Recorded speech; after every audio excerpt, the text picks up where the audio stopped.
बंधुगण, सूर्य आत्मविश्वास को प्रतिनिधित्व करती एवं शनि अनुशासन को प्रतिनिधित्व करती। आत्मविश्वास आपण को आग को बढ़ाई थाए तो अनुशासन आपण को स्थिर रखि थाए। तेणु जेतेबेले उभय एकाठी हुंती सेतेबेले जीवन में निश्चित भाव में स्थायी सफलता मिली थाए।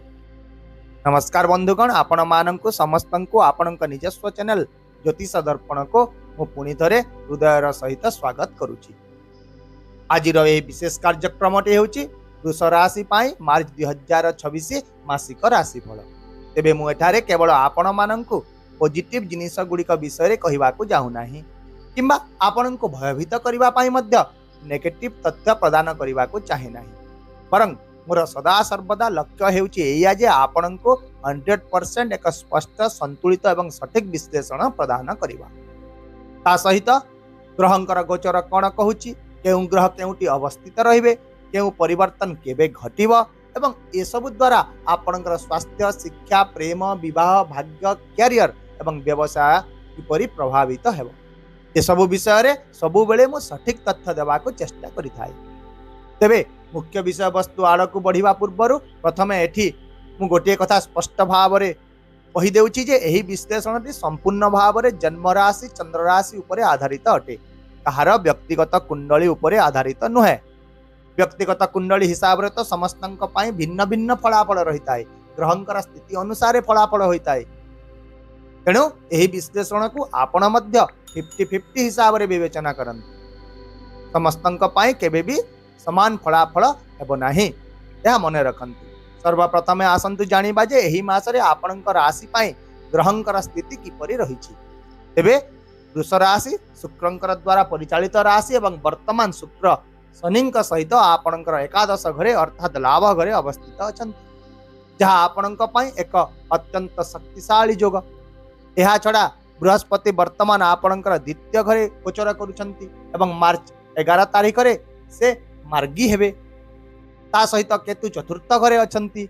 सूर्य, मंगल, बुध एवं राहु आपणकर दशम घरे गोचर करुछंती। तेणु एही संपूर्ण ग्रह स्थिति एही मासरे आपणकर कैरियर एवं लाभ क्षेत्र को अत्यंत सक्रिय करिवो। एबे आसंतु मुख्य विषय वस्तुटी को आरंभ करिबा एवं जानिबा जे स्वास्थ्य दृष्टिकोणरू एही मास आपणक पई किपरि रहिबाकू जाउछि। तेबे प्रथम घर शरीर, रोग प्रतिरोधक शक्ति, मानसिक अवस्था एवं व्यक्तित्व को प्रतिनिधित्व करे एवं एहार शासक शुक्र वर्तमान आपणकर लाभ घरे अवस्थित रहिचंती, जहा एक सकारात्मक संकेत अटे। तांक सहित शनि मध्य सेठारे अवस्थित अछंती, जे कि स्वास्थ्य रे आपणक स्थिरता प्रदान करिवे। एहा छडा बृहस्पति धन घरे गोचर करिसंती, तेणु से आपणक पोषण एवं मानसिक संतुलन प्रदान करिवे। एही परे सामग्रिक भाव रे एही मासरे आपणकर स्वास्थ्य सुदृढ़ रहिबा को जाउची। तेणु जदि आपणकर व्यक्तिगत परिस्थिति अनुकूल रहिछि तेबे आपण निश्चित भाव में शारीरिक शक्ति रे परिपूर्ण रहिबे। एबे आसंतु जानिबा शिक्षा विषय रे। पंचम घर शिक्षा एवं बुद्धि को प्रतिनिधित्व करे। आपणकर पंचम घरर कर्ता बुध एही मासरे सूर्य, राहु एवं मंगलंक सहित दशम घरे रहिबे। तेणु एही स्थिति एक तीक्ष्ण मन एवं विश्लेषणात्मक क्षमता आपण को प्रदान करिवो। परीक्षा रे छात्र छात्री माने भल प्रदर्शन करिवे, तथापि सतर्कता हेउची एया जे छात्र छात्री माननकु निज भितरे आत्मविश्वास रखिबाकू पड़िबो, कारण राहु एवं मंगल केतेक समय रे अत्यधिक आत्मविश्वास प्रदान करिथान। तेणु एथि प्रति सतर्क रहिबाकू पड़िबो। एहा सहित निजर कठिन परिश्रम को मध्य ह्रास करंतु नाही। जदि छात्र छात्री माने श्रृंखला बजाय रखिबे तेबे फलाफल निश्चित भाव में एही मासरे उत्कृष्ट हेबो। एबे जानिबा आपणकर प्रेम जीवन विषय रे। जेहेतु एही मासरे शुक्र आपणकर लाभ घरे गोचर करुछंती, तेणु आपणक भितरे आकर्षण एवं भाव प्रवण संयोग बजाय रहिबो। तथापि पंचम घरर कर्ता बुध राहुंक सहित रहिचंती, तेणु छोट छोट कथारे आपणक संपर्क रे किछि भूल बुझामणा सृष्टि होई पारे। एहा व्यतीत आपण निजर कथाबार्ता रे मध्य सतर्क रहंतु।